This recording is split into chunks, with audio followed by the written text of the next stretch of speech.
Umama kaNqubizitha Zulu ebekhona enkundleni namhlanje.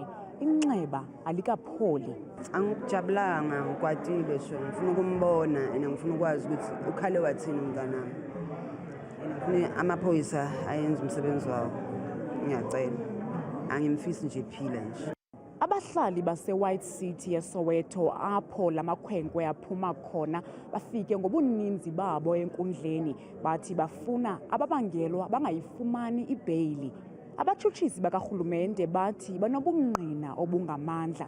Sizoletha ubufakazi obuqanda ikhanda ukuze siqiniseke ukuthi inkantolo siyayiconvince ukuthi bobabili abamangalelwa bamele babhadle ejele icala labo lize lifikele emaphethelweni.